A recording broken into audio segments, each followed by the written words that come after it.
Hello student. आज का video है आपके छोटे से कंसेप्ट से related, that is mole concept. हम अभी देख रहे हैं कि जस्ट पीवाईक्यूज के हिसाब से कौन कौन सी कंसेप्ट चैप्टर में इंपॉर्टेंट है। उस जनरली मोल पे जेई में, नीट में, सीईटी में, हर एग्जाम में मोल पे क्वेश्चन आता ही है। तो आज हम देखने वाले मोल एंड मोल से रिलेटेड क्वेश्चन में किस तरीके से टॉपिक आते हैं। So with in a start हम मोल के बारे में देखते हैं। मोल सभी को पता है, मोल एक एसआई यूनिट है। सभी को पता है कि mole is the SI unit which is used for the amount of substance. आपके पास कितना सब्सटेंस है उसे मेजर करने के लिए जनरली मोल का यूज किया जाता है। अब 11th-12th में सभी बच्चों ने मोल निकालना सीख लिया है। सिंपल सा फॉर्मूला होता है मोल का।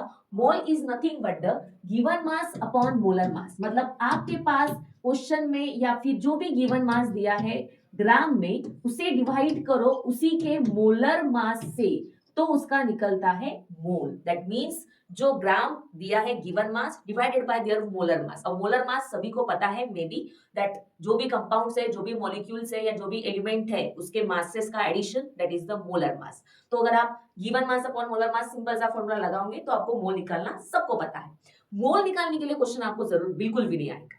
आपको क्वेश्चन जनरली आता है calculate the number of atoms, calculate the number of molecules या calculate the number of electrons. So बच्चे जनरली कंफ्यूज होते हैं कि पहले मैंने क्या निकालना चाहिए, पहले मोल निकालूं या एटम्स निकालूं, किस तरीके से। या मैंने कभी कभी देखा है कि डायरेक्टली क्वेश्चन में ग्राम लिखकर दिया होता है, 10 ग्राम H2O, they started from the 10 gram. So remember, जब भी मोल से रिलेटेड क्वेश्चन हो तो सबसे पहले आपको निकालना होता है मोल। मोल निकालना सिंपल है, गिवन मास अपॉन मोलर मास, जो हमने देखा है। मोल निकालने के बाद ही आप आगे के क्वेश्चंस को सॉल्व कर सकते हो। तो मैं एक छोटा सा ट्री मैप बना के देती हूँ जिसमें आपको अलग अलग टाइप्स के अगर क्वेश्चन भी पूछे तो आप उससे सॉल्व कर सकते हो। तो मेरे हिसाब से सबसे पहले आपने निकालना चाहिए मोल। अगर आपको मोल निकालना आता ही है तो मोल निकाल लिया तो आप उससे अलग अलग चीजें निकाल सकते हो। जैसे पहला एग्जांपल, अगर आपको कोई बोले number of molecules, find out the number of molecules, how many molecules are present in that compound. Molecules directly निकलेगा नहीं, सबसे पहले निकालना पड़ेगा मोल। मोल से ही आपका क्या निकलता है, मॉलिक्यूल। उसका कन्वर्जन करना वेरी बेसिक है। कन्वर्जन करने के लिए आपके पास एक छोटा सा फॉर्मूला है, दैट इज मोल से अगर मॉलिक्यूल निकालना है, so how much mole you have, जितने भी मोल्स आपके पास होते हैं उस मोल को बस एक नंबर से मल्टीप्लाई करो, एवोगैड्रो नंबर जिसे हम कहते हैं 6.022 into 10 to the power 23।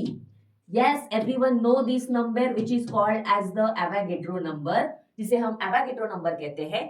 Avogadro number हमें यही समझाता है कि किसी का भी एक मोल, रिमेंबर, किसी का भी, किसी भी गैस का, किसी भी मॉलिक्यूल का, किसी भी कंपाउंड का, किसी का भी एक मोल, it means 6.022 10 to the power 23 इतनी एंटिटीज या इतने मॉलिक्यूल्स उसके अंदर होते। तो एक सिंपल सा पहले ट्रैक आपने लर्न करना है। अगर आपको मॉलिक्यूल्स निकालने के लिए किसी ने बोला है number of molecules find out करो, पहले निकालोगे मोल्स, मोल को 6.023 से मल्टीप्लाई कर दो तो आपको क्या निकलेंगे, मॉलिक्यूल्स। फिर क्वेश्चन आता है number of atoms find out करो। नीट 2025 का क्वेश्चन था, which of the following have a equal number of atoms.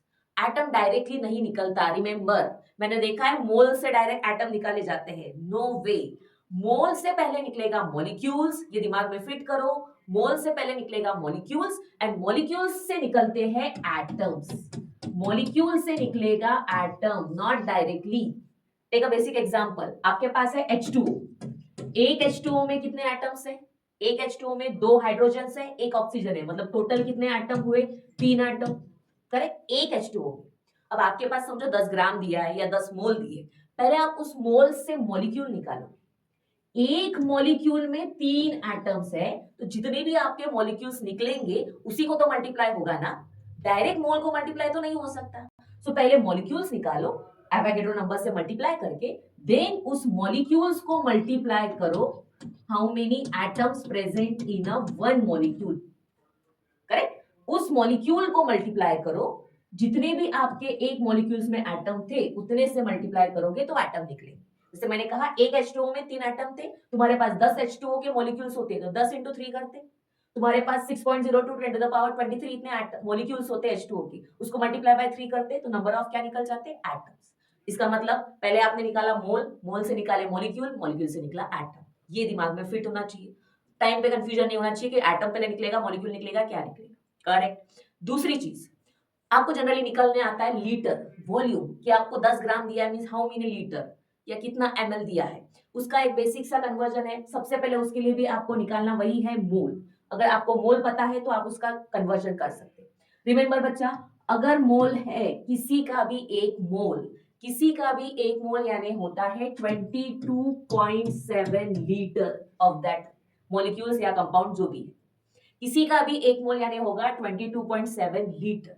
पहले बच्चे कंफ्यूज थे कि 22.4 या 7। रिमेंबर 22.7 जो अभी एनसीईआरटी में दिया गया है, पहले यूज होता था 22.4, but 22.7 is now. So 22.7 litre किसी का भी एक मोल यानी 22.7 litre at STP। This is standard temperature pressure.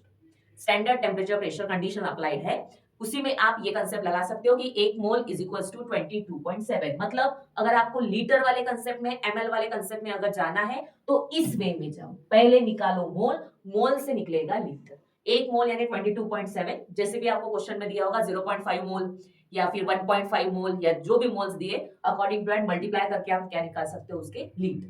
तो आप एक लीटर वाला कंसेप्ट सॉल्व हो सकता है। जनरली मैंने देखा है पीवाईक्यूज में कि नंबर ऑफ इलेक्ट्रॉन्स निकालने के लिए आते हैं। 20 gram of CH4 means how many electrons. Electron निकालना सेम जैसे एटम निकालना है वैसे। पहले ग्राम का कन्वर्जन मोल में होगा, मोल से निकलेंगे मॉलिक्यूल्स, मोल से निकलेंगे मॉलिक्यूल्स, रिमेंबर। देन मॉलिक्यूल्स से निकलेंगे इलेक्ट्रॉन। जैसे एक H2O, मैं सिर्फ H2O की बात ही करती हूँ वापस, H2O की बात कर रहे हैं हम। जैसे एक H2O में कितने इलेक्ट्रॉन है? 2 हाइड्रोजन के और आपके ऑक्सीजन के 8 और 2 10, मतलब एक H2O में 10 इलेक्ट्रॉन है। करेक्ट। इट मींस अगर आपको निकालने हैं 10 ग्राम में तो क्या करते? पहले ग्राम से निकलता मोल, मोल से निकलते मॉलिक्यूल। एक H2O में, एक मॉलिक्यूल ऑफ H2O में 10 इलेक्ट्रॉन्स अगर है, बाय चांस अगर तुम्हें दिया हो इतने सारे मॉलिक्यूल्स, तो सिंपली जैसे आप एटम निकालते हो मल्टीप्लाई करके, वैसे ही इलेक्ट्रॉन्स भी निकलेंगे मल्टीप्लाई करके। एक H2O में 10 इलेक्ट्रॉन, तो जितने भी H2O दिए उसमें कितने इलेक्ट्रॉन्स, मल्टीप्लाई करो। सिमिलरली एक मॉलिक्यूल में इतने एटम्स, तो जितने भी मॉलिक्यूल्स दिए उसमें एटम कितने, मल्टीप्लाई करो। तो एक ट्री डायग्राम को लर्न करो। पहले आएगा बीच में मोल, मोल से निकलेंगे मॉलिक्यूल, मॉलिक्यूल से ही निकलेंगे एटम, मॉलिक्यूल से ही निकलेंगे इलेक्ट्रॉन्स। अगर आपको लीटर में चाहिए तो एक मोल यानी होता है 22.7, इसका कन्वर्जन करके आप लीटर ml जो भी है वो निकाल सकते हैं। सो बेसिक इतना कंसेप्ट अगर आपको पता है तो आप इजी लेवल के, मैंने देखा है नीट के, जेई के, इवन सिंपल से क्वेश्चंस आपको पूछे गए on the base on that. Molecules निकालो, एटम्स निकालो, ऑल दैट। करेक्ट। एक पीवाईक्यू हम इसके ऊपर देखते हैं तो हमें समझ में आएगा। सी ये जेई 2023, जेई मेंस 2023 का पीवाईक्यू मैंने रिसेंटली यही लिया है क्योंकि बहुत ही इजी लेवल का जेई में पूछा है। नीट में तो उससे भी इजी आया है 2025 और 2024 में, हर अल्टरनेट ईयर्स में मोल पे क्वेश्चन आया ही है। तो 23 में पूछा था आपको match the pairs, very simple, कोई भी कर सकता है। एक जगह पे कुछ कॉलम 1 में लिखा है और कॉलम 2 में मैच करना है। जैसे लिखा है यहाँ पे 16 ग्राम CH4, 16 ग्राम, सॉरी हाँ 16 ग्राम CH4 यानी हाउ मच। अब देखो CH4 का मास कितना होता है, कार्बन का 6, 4 हाइड्रोजन, मतलब होता है कार्बन के 12, कार्बन के 12, 4 हाइड्रोजन के 12, 4 16, मतलब एक CH4 16 का होता है। यहाँ पे दिया भी 16 ग्राम है, तो 16/16 मतलब कितना निकलेगा, 1 मोल। अब 1 मोल यानी कितने मॉलिक्यूल्स, एटम्स, लीटर्स, वो हमने देखा था। किसके साथ मैच हो रहा है? 1 मोल यानी 28 ग्राम, नहीं हो सकता। वेट 32, ये भी नहीं हो सकता। 1 मोल यानी 11.4 लीटर, नहीं। अभी पढ़ा था 1 मोल यानी 22.7 लीटर, मतलब ये भी नहीं। एक दिख रहा है मुझे ऑप्शन ये जिसमें बोला इलेक्ट्रॉन्स, अब भी बोले थे। किसी का भी 1 मोल यानी एवोगैड्रो नंबर्स, कितने मॉलिक्यूल्स, और जितने मॉलिक्यूल्स है उसे मल्टीप्लाई करो उसके इलेक्ट्रॉन से। जैसे एक CH4 में होते हैं कितने इलेक्ट्रॉन्स होते हैं, काउंट। कार्बन के 6, 4 हाइड्रोजन के 4 और 6 10, मतलब कितने इलेक्ट्रॉन्स है, 10 इलेक्ट्रॉन। एक CH4 में 10 इलेक्ट्रॉन, तुम्हारे पास एवोगैड्रो नंबर इतने मॉलिक्यूल्स है, उसको मल्टीप्लाई बाय क्या कर दोगे, 10। Correct. Avogadro number multiplied by 10, देखो 60.2 10 टू द पावर 23, उन्होंने नंबर्स को मल्टीप्लाई किया 10 टू द पावर 23, मतलब इसके इलेक्ट्रॉन्स पता चलेंगे। सेकंड दिया है 1 ग्राम H2, H2 का मोलर मास 2, 1/2 मतलब 0.5 मोल।